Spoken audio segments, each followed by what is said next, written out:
बिस्मिल्लाहिर्रहमानिर्रहीम। अस्सलाम वालेकुम। मेरी आप सभी से इल्तिजा है कि एक मरतबा दुरूद इब्राहिमी पढ़ लीजिएगा। बिस्मिल्लाहिर्रहमानिर्रहीम।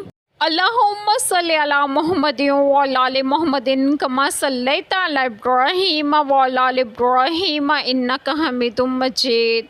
अल्लाहुम्मा बारिक अला मुहम्मदिन व अला आलि मुहम्मदिन कमा बारकता अला इब्राहीम व अला आलि इब्राहीम इन्नका हमीदुम मजीद। बिस्मिल्लाहिर्रहमानिर्रहीम।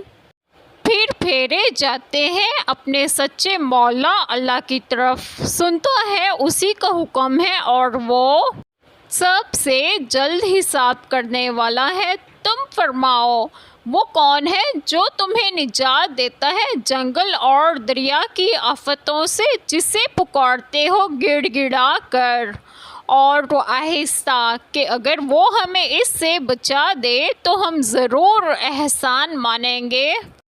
बिस्मिल्लाहिर्रहमानिर्रहीम। आज जो बात मैं आप लोगों से डिस्कस करूँगी वो ये है कि इस पहली आयत कुरैमा में है कि फिर फेरे जाते हैं अपने सच्चे मौला अल्लाह ताला की तरफ, सुनता है उसी का हुक्म है और रोज़ उसके सिवा कोई हुक्म करने वाला नहीं है, और वो सबसे जल्द हिसाब करने वाला है, क्योंकि उसको सोचने, जांचने, शुमार करने की हाजत ही नहीं।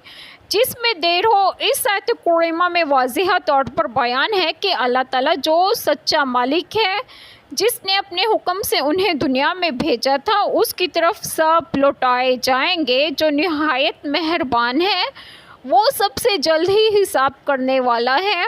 और इससे अगली आयत कुरैमा में है कि तुम फरमाओ कि वो कौन है जो तुम्हें निजात देता है जंगल और दरिया की आफतों से, जिसे पुकारते हो गिड़गिड़ा कर और आहिस्ता, कि अगर वो हमें इससे बचा दे तो हम ज़रूर एहसान मानेंगे। इस आयत कुरैमा में कुफार को तनबिया की गई है कि खुश्की और तरी के सफ़रों में जब वो मुब्तलाए आफात होकर परेशान होते हैं और ऐसे शद्दाइद अहवाल पेश आते हैं जिनसे दिल कांप जाते हैं और ख़तरात क़ुलूब को मुस्तरब और बेचैन कर देते हैं, बुत परस्त भी बुतों को भूल जाता है और अल्लाह ताला ही से दुआ करता है, उसी की जनाब में तज़र्रुज़ारी करता है और कहता है कि इस मुसीबत से अगर तूने निजात दी तो मैं तेरा शुक्रगुज़ार हूँगा और तेरा हक़ नेमत बजा लाऊँगा। ये हालत उन मुशरिकों की थी जो आप सल्लल्लाहु अलैहि वसल्लम के ज़माने में थे। हमारे ज़माने में मुसलमान कहलाने वाले कई ऐसे लोग हैं जो मुश्किल में फंसे भी हुए हैं तो दूसरों को पुकारते हैं इन्ना लिल्लाहि व इन्ना इलैहि राजिऊन।